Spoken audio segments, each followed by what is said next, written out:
Sir Virar को लेकर एक सवाल है, क्योंकि आपने जो अनाउंस किया वो अच्छा है, लेकिन वहां पर बहुत, मैं चूंकि वहां पर थे हम लोग, बहुत सारी बिल्डिंग है, इलीगल है, वहां पे लोग जिस दिशा में रह रहे हैं, बहुत बड़ा कंसर्न है सर।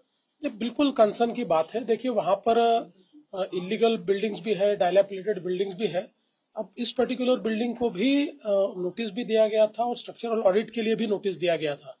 लेकिन कई बार क्या होता है, लोग गरीब है, लोगों को आप कितना भी कंपेल करो तो भी लोग सोचते हैं कि हम कहाँ जाएंगे, या फिर वहां से उनका एक प्रकार से जो व्यवसाय वगैरह होता है वो जुड़ा हुआ होता है, तो आप दूसरी जगह भी दो तो तुरंत जाना नहीं चाहते। तो ये सारी प्रोसेस बड़ी कठिन है, लेकिन मुझे ऐसा लगता है कि ऐसे मामलों में थोड़ी कड़ाई भी हमको दिखानी पड़ेगी, क्योंकि लोगों की जान ये ज्यादा महत्व की है। बिल्डर के ऊपर कोई कार्रवाई की जाएगी जो वो तो सारी उसकी मतलब जो तफ्तीश है वो की जाएगी और कार्रवाई की जाएगी। आरक्षण का जो मुद्दा हो रहा है, आपको न्याय की लड़ाई से ज्यादा ये शक्ति प्रदर्शन ज्यादा लग रहा है अननेसेसरी का, क्योंकि जिन परिप्रेक्ष्य में हो रहा है उसको ध्यान में त्योहार है। देखिए हमारा बहुत सीधा और साफ कहना है, लोकतंत्र में सभी को अपने अपने व्यूज रखने का अधिकार है, आंदोलन करने का भी अधिकार है।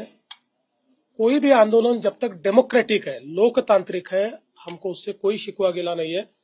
हर लोकतांत्रिक आंदोलन के साथ हम लोग लोकतांत्रिक बर्ताव ही करेंगे और चर्चा के माध्यम से ही प्रश्न छुड़ाने का प्रयास करेंगे। लेकिन ये बात भी उतनी सही है कि ये आंदोलनकारी जो जिस प्रकार से आंदोलन कर रहे हैं उसमें मैं ये समझ नहीं पा रहा हूं कि हमने जब ऑलरेडी जो मराठा समाज है उसको आरक्षण दिया है और अब मराठा समाज को ओबीसी में आरक्षण दो, ऐसा कहा जाता है। ओबीसी में ऑलरेडी 350 जातियां है, मराठा समाज को तो 10% अलग से रिजर्वेशन दिया गया है। तो ठीक है, फिर भी सबकी बात समझ लेंगे। राहुल गांधी जो है प्रधानमंत्री नरेंद्र मोदी की माता जी के ऊपर विवादित टिप्पणी की है, दरभंगा में उनके खिलाफ शिकायत हुई है पुलिस स्टेशन में, क्या कहें? मैं आपको बहुत साफ शब्दों में कहता हूँ कि मैंने इससे पहले भी कहा था कि राहुल गांधी का दिमाग चोरी हो गया है, और जब दिमाग चोरी हो जाता है तो इस प्रकार की ओछी बातें लोग करते हैं।